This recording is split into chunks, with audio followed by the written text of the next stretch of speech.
Hi YouTube. I have this.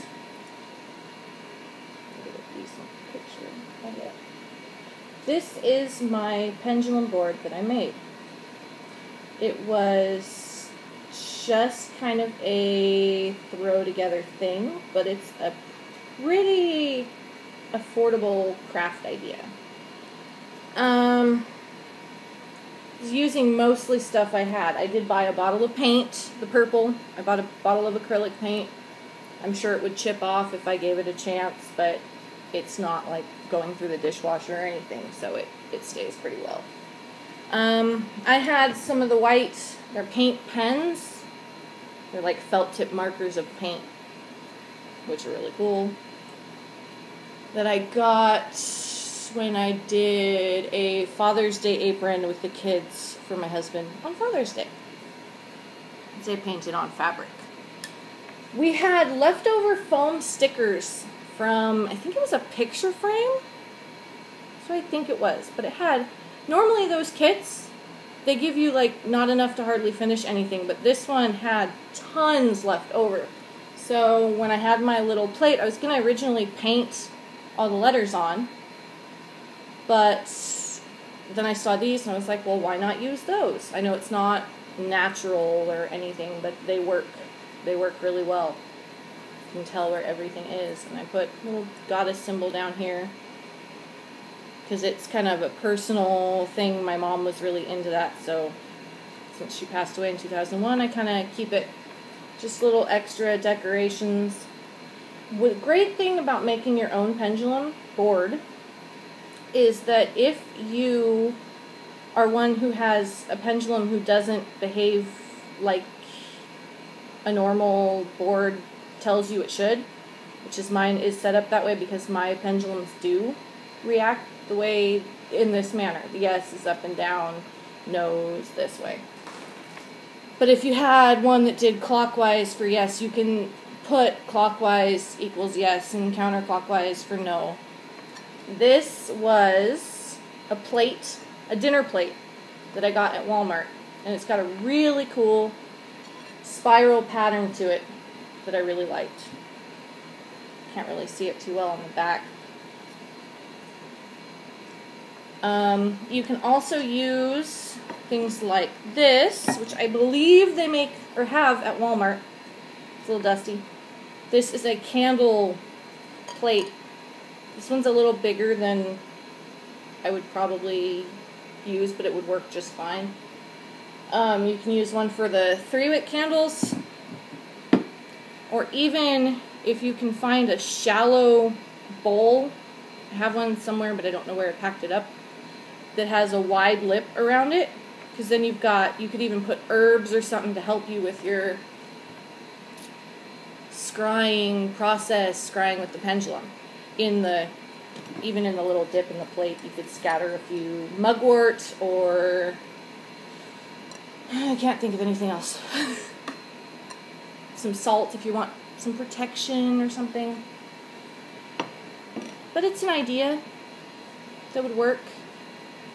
Now, I have far too many pendulums than any which should have, really.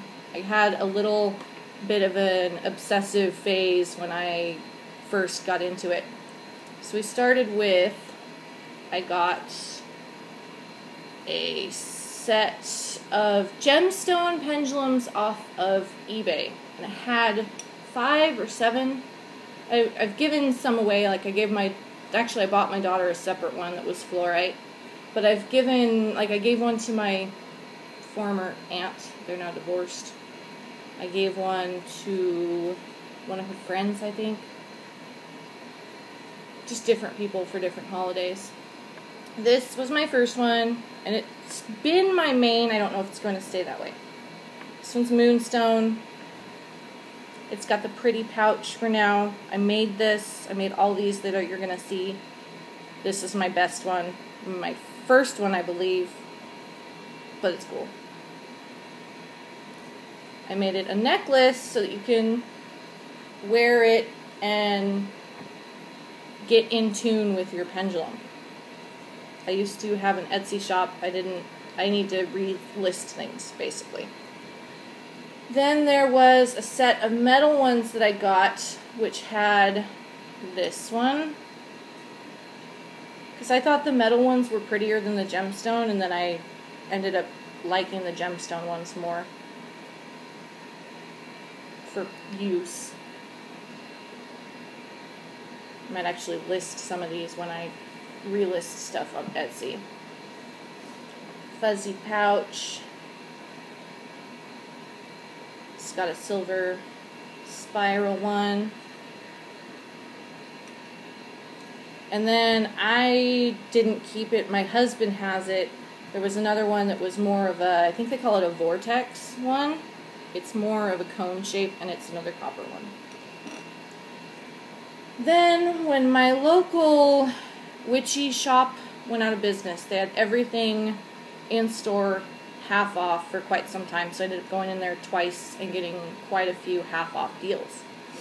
And one of them was this, which is a chambered pendulum with a chakra set of stones. This one, again, is that, get it to turn right, triple moon symbol on it. Now these I think are super cool for the fact that not only can this one change your stone inside, but you could put a little bundle of herbs or some hair, I don't know, a kid's tooth if you wanted to. Your tooth if you wanted to. A little strange like that. Now this one, obviously, it's a filigree open, so you can't do too much little stuff, but again, it gives you options. But I actually went the one time and I didn't buy it because I was like, I don't need another pendulum. But then it was there when I went back the second time, and when it's $18.95 normal price, and you can get that half off for the whole set, really. So that's, with that, I actually have a few more pendulums floating around. My younger daughter, I gave her a rose quartz one. She broke the tip off of it. She's only 6. So the tip got broke. I super glued it back together, and I've got it floating somewhere. I have a bloodstone one that I kept because it's my only bloodstone.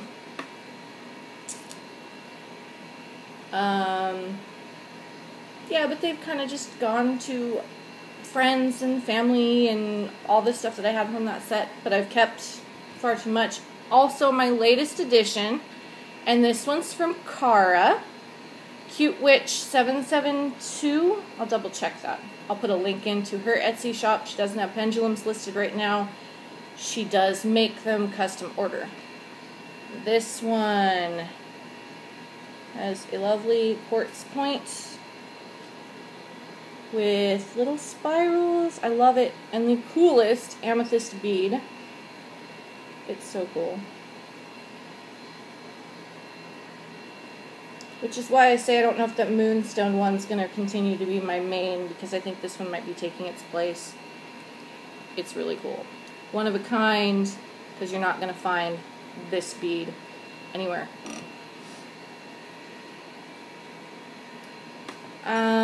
That's pretty much it. The main purpose of this was to go over the pendulum board ideas. I've seen wood ones with wood burning. That's an easy method too. But I just wanted to get some ideas going for you guys. So that's that for this one, and see you later.